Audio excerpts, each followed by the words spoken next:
Saya ingatkan lagi teman-teman, langkah yang tak ada kesalahan apapun bisa terbilang 100% sempurna. Tahun 2010, Hikaru Nakamura versus Lok Van Wely di event Elite Amsterdam. Untuk itu siapkan konsentrasi tinggi. Saya akan menganalisis jalannya pertandingan sesederhana mungkin dengan detail teman-teman. Dan bagi kalian yang baru bergabung di Jari Pelawi CS, welcome. Jangan lupa tombol subscribe dan nyalakan juga loncengnya. Oh iya teman-teman, di sini Hikaru memperlihatkan langkah taktikal. Selamat menyaksikan.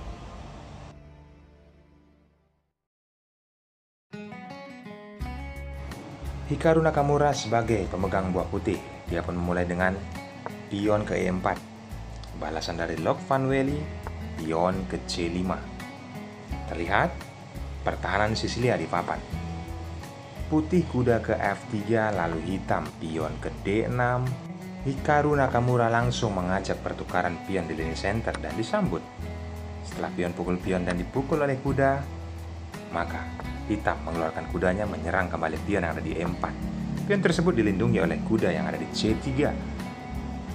Langkah pion ke A6, terjadilah variasi Nadov di pertahanan Sisilia.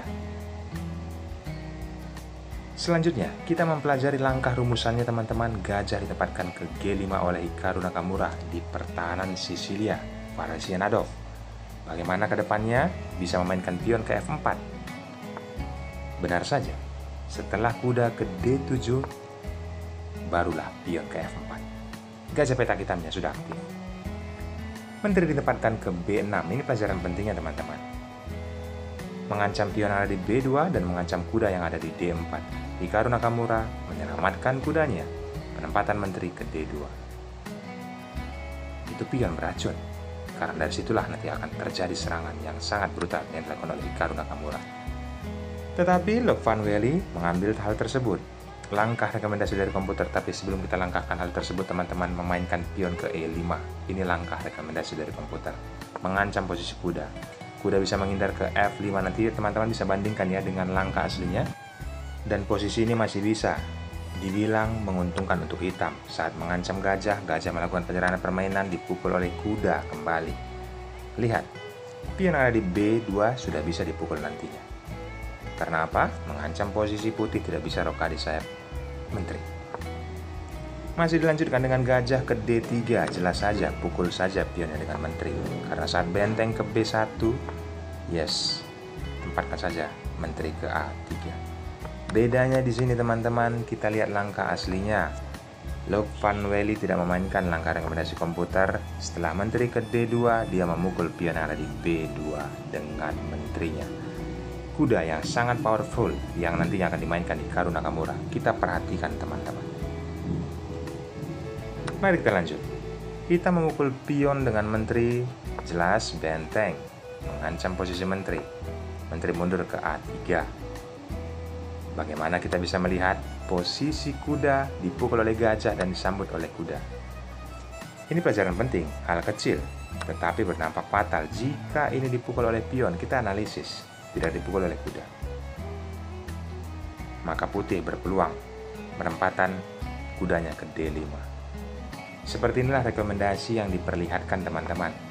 Menguasai lini center oleh kuda, walaupun tidak ada menteri, ada benteng yang nantinya akan mengancam menteri. Mengambil posisi tepat nantinya kuda ke C7, kuda putih maksud saya. Jika dilanjutkan, pion ke E6, jelas benteng mengusir posisi menteri.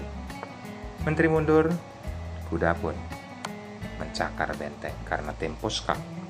Jika dilanjutkan, putih lebih unggul.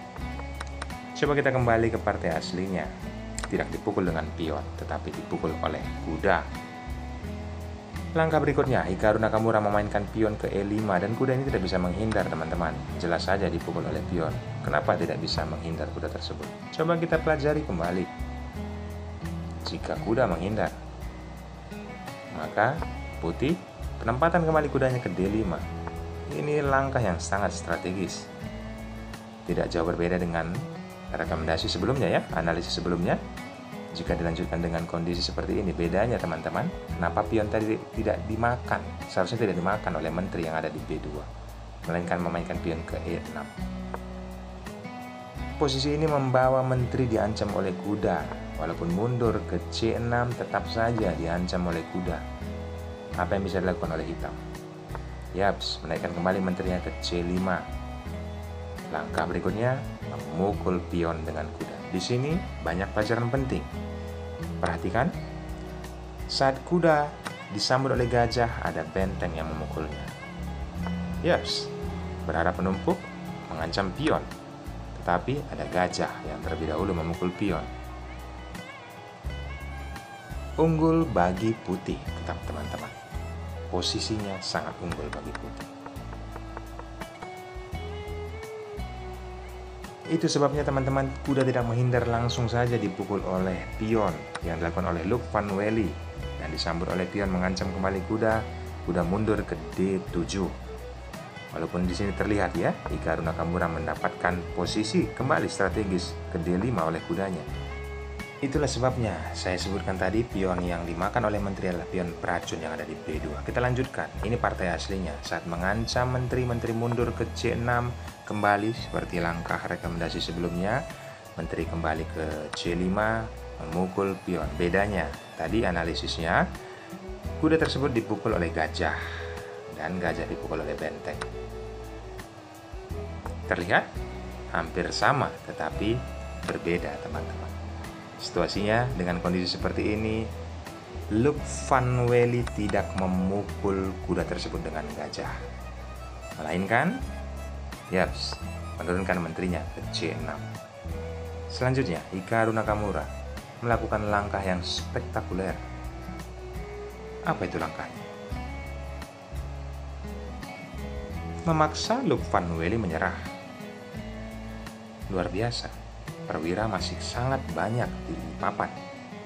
Tetapi dengan langkah benteng ke B6 mengancam menteri, membuat menteri tidak bisa lagi memposisikan di jalur C. Mau kemana dia berlari?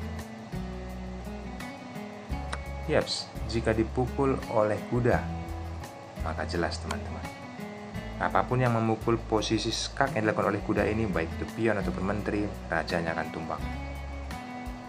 Luar biasa teman-teman. Langkah yang diciptakan oleh Hikaru Nakamura, taktikal yang sangat terselubung, tidak terlihat sama sekali. Ambil pelajaran pentingnya. Saya sudah menganalisis jalannya pertandingan sesederhana mungkin untuk kalian dapatkan ilmunya saat bermain nanti. Ucapkan terima kasih kepada video ini ataupun khususnya kepada channel ini dengan cara like, comment, dan subscribe.